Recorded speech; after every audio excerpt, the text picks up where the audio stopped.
Welcome back to the vlog. Down here in Arizona for the 5th year in a row now, coming down, chasing mule deer with the bow. Every year there's been a lot of lessons learned. I have never released an arrow on this hunt, but I've been really close to some pretty great bucks a couple different times.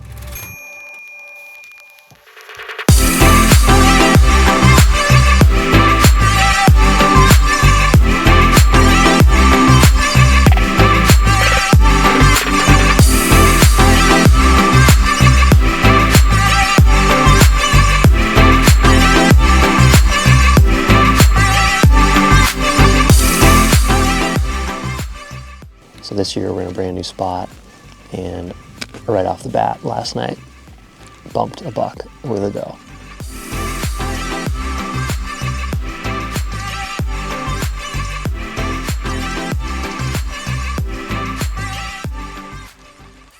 Then this morning we saw a pretty nice buck all by himself, just cruising. So also saw a couple of javelina. We have a javelina tag that season opens in a few days. And when I say we, I'm talking about Keren, my fiance. We got about 10 days of hunting ahead, and it should be fun. So here we go.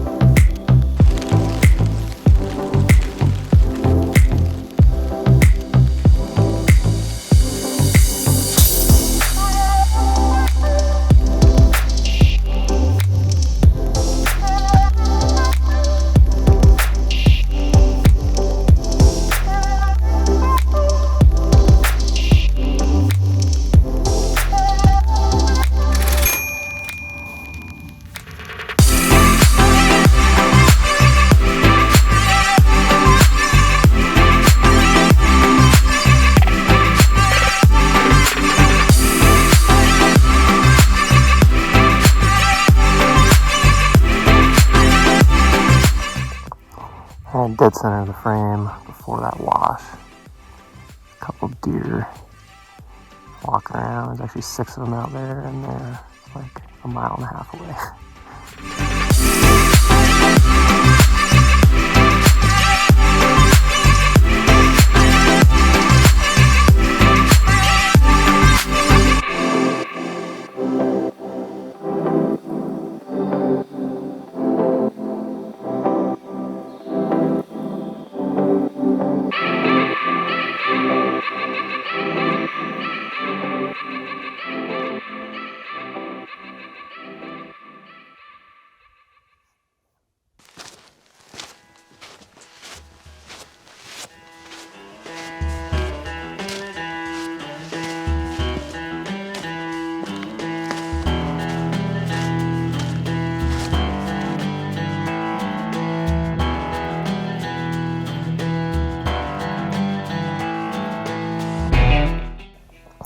Dead center of the screen, just left of that swirl that's got like a J.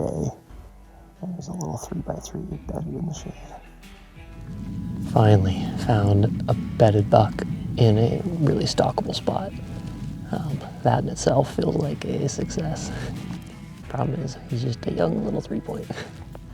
For anyone that's interested in doing this hunt, I actually shot an Anyone's Hunt video series with Onyx, Leupold, and Matthews a few years ago. It's on YouTube. It's called Anyone's Hunt Arizona Archery Mule Deer. So go give that a watch. In that, I cover exactly how to do this hunt, what gear to bring, and I show you just how much fun the hunt can be. But without having to go watch that entire series, I just want to cover a few tips that are really crucial for this hunt. First off, tripod mounted binoculars. These binos are the Swarovski 12x42 NL Pures. I think they're the best binocular that money can buy. Leupold makes some great stuff as well. You know, when it comes to optics, when it comes to glass, when it comes to camera glass, you know, pretty much everything, you get what you pay for. So if you got some money burning a hole in your pocket, buy the best binoculars you can get, and make sure you get a tripod adapter.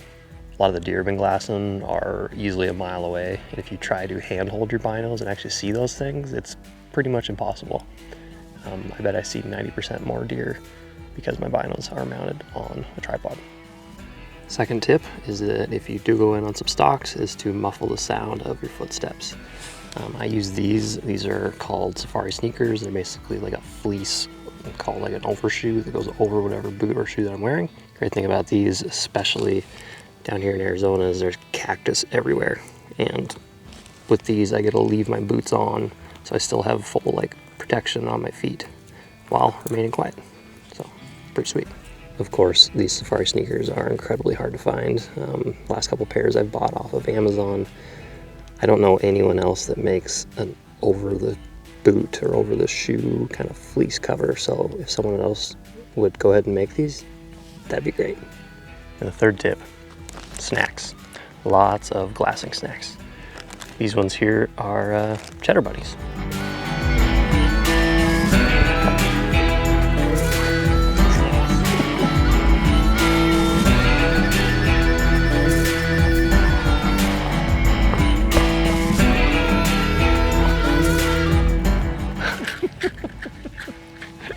You got any other tips? I do.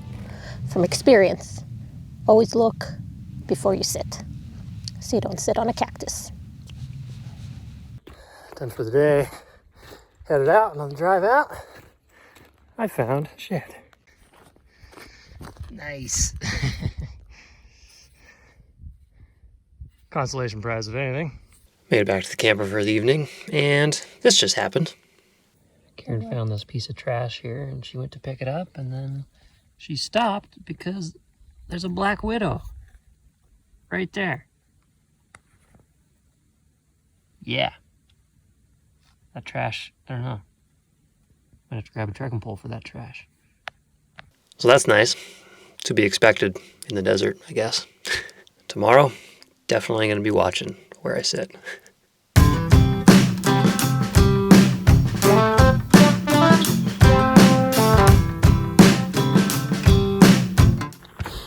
All right, 9th day here in Arizona. First light, Karen spotted a buck with a bunch of does. And they're all bedded, and they're in a pretty good spot. So I'm looping around, and there's a bench that gets me about 150 yards from them. So, step 1, get semi-close. Step 2, try to get closer. There's a time to vlog, and there's a time to hunt. And today is my 49th day archery hunting for deer in Arizona. That's over the course of 5 years now.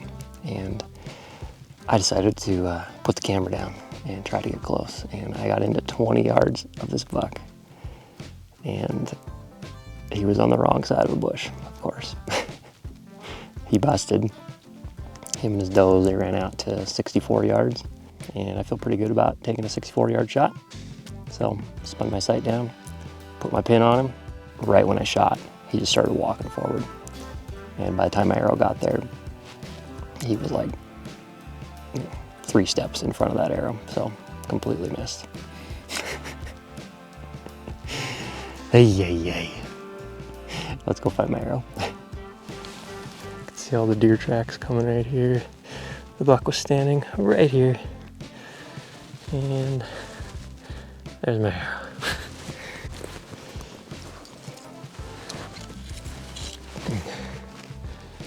Just a bunch of dirt. But nice to have a clean miss anyway. On to the next one, hopefully. Just reach that Palo Verde, it's gotta be about 20.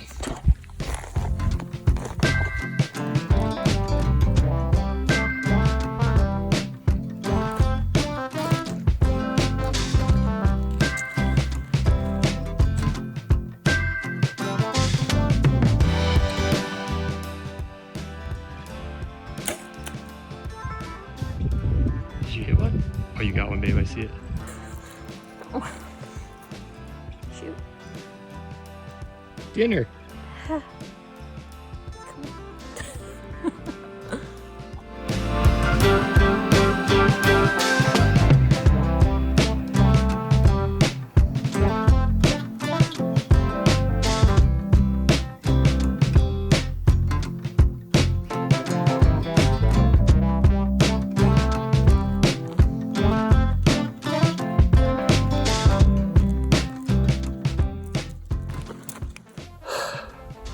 Bow hunting will forever be hard.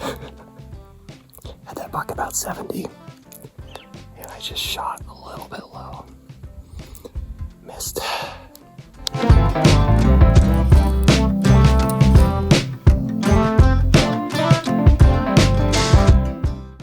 Kind of crazy. Prior to this point, I've basically hunted 5 years now down here without even a shot, so I'll take it. So just got to do that another time or two and it'll happen. What do you got there? Quail bits. Quail bits. Quail bits going in some butter. Giant finger right in there.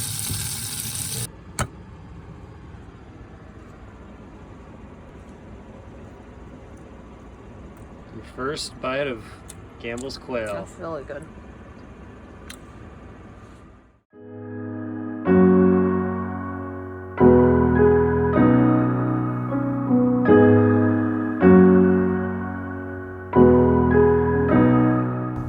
Alright, so dead center of the frame.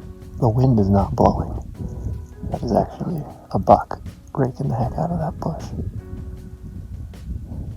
We just wrapped up our final glassing session here in Arizona on this trip, so bittersweet as always, but we did watch a buck all morning and like kept hoping he was just gonna bed, but he just kept moving.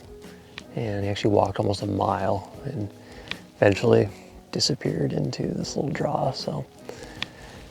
But man, we basically hunted the same kind of like probably 5 square miles this entire trip. Last year we bounced around and covered a ton of different country, and this year it was like, let's just laser focus on one spot. And you know, the first like 7 days was really slow, and then the last 2 we just had a bunch of action. So timing is everything, and I think just like really honing in on one spot and trying to figure out the deer in the area that you're hunting is like, it's a good takeaway from this trip. So, but tomorrow we got to get up early. We're actually headed to Sheep Show in Reno. Got to drive north through Tucson and then Phoenix and then Vegas and then cut over towards Reno. So then after that, back to Montana. And then I'm headed up to British Columbia for a winter mountain goat hunt, followed by a week-long hunt in Haida Gwaii. And then it'll be my favorite time of year, shed season. So lots to look forward to, and fingers crossed this tag remains an over-the-counter for non-residents. There's a lot of talk about turning this tag into a limited draw, or like only have 10% of the tags go to non-residents. I don't exactly know how that tag structure might or might not look, but fingers crossed can come back here and try this again next year. Anyway, that's a wrap on this vlog. We'll see you in the next one.